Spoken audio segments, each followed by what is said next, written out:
let's go back. Back to the beginning. Back to when the earth, back to Lizzie McGuire times, let's say that. The girls in my class worshipped Hilary Duff, and the guys in my class were like, she's hot. The reason I chose to do this is because I was watching How I Met Your Father on Hulu the other day, and I just kept thinking about Lizzie McGuire. So much so that now I have a fourth wall-breaking cartoon version of me.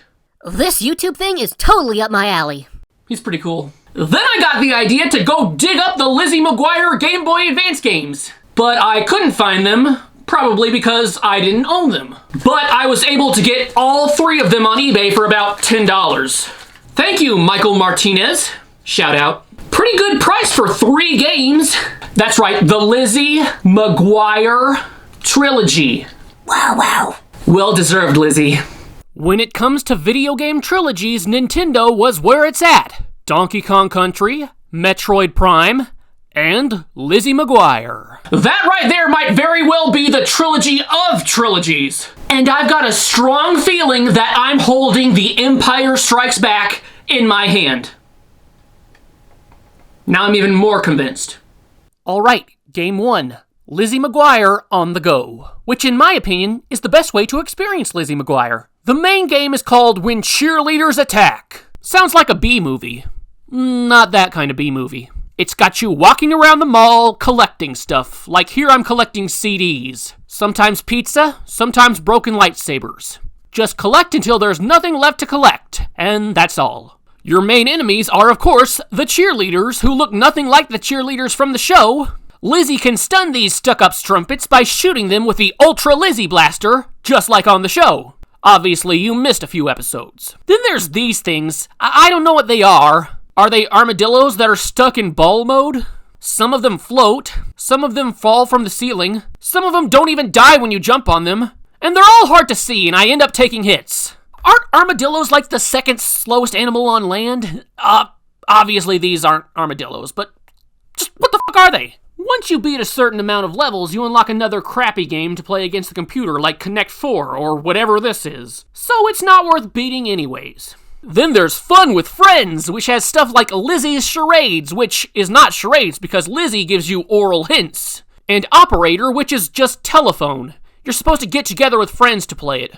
Read the sentence below. Want the 411 on Ethan Kraft? I totally think about him 24/7. Then whisper it to a friend.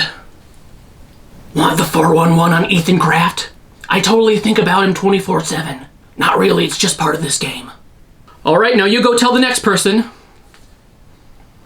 I feel ya.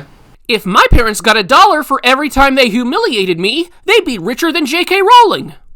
Is that really what you want me to say? And then there's PDA. Oh boy, I love PDA. Well, unfortunately, it's the other kind of PDA.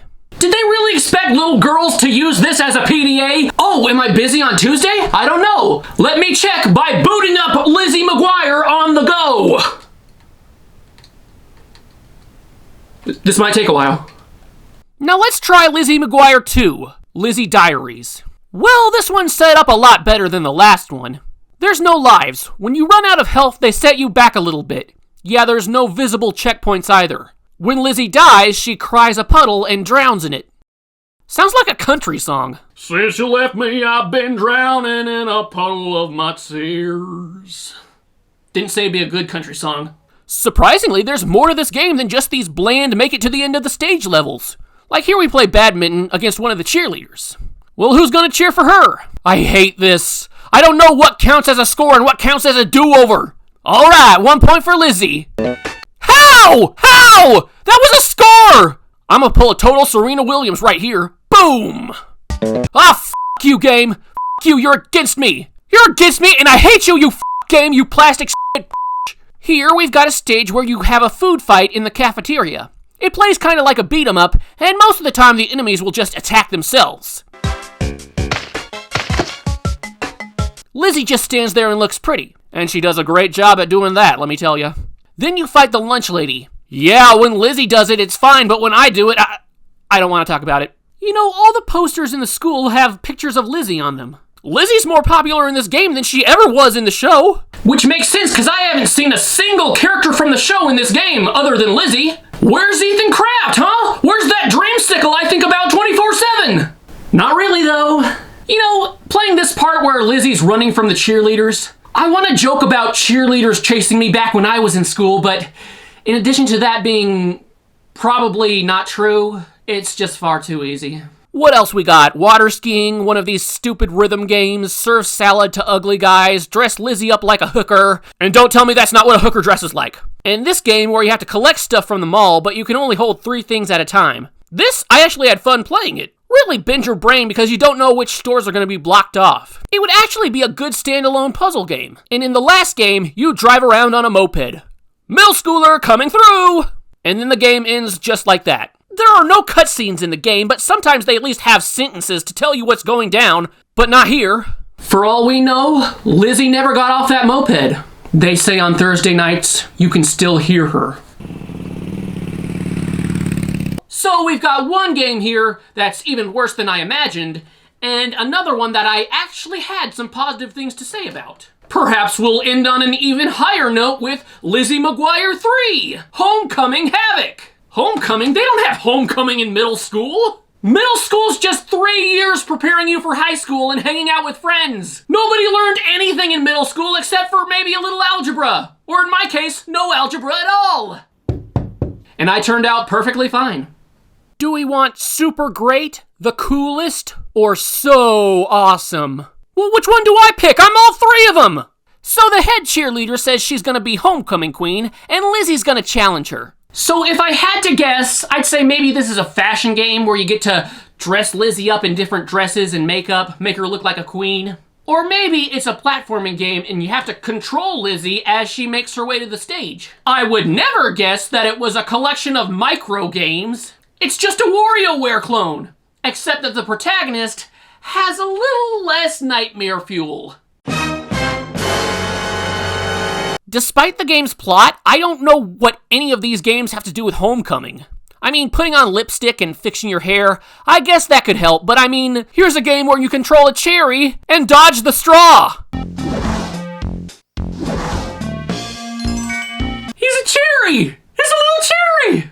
I was never homecoming queen, so maybe it's just something only they would understand. Oh, I'm Lizzie McGuire, and I'm gonna be homecoming queen. What am I gonna do? Well, first I'm gonna blow a giant bubble, 'cause you know getting that gum all over your face is good for your complexion. And I'm gonna spray my brother with a water hose. You know, keep those index fingers in shape for when I put the sash on. And then I'm gonna stuff my face with pizza, you know, to get that supermodel figure.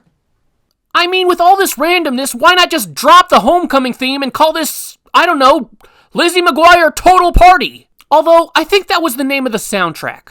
It should go without saying that this is nowhere near as fun as WarioWare. There's a lot of games that are nothing but indulgent button mashing. Mash the button to wake Lizzie up and mash the button to drink the milk.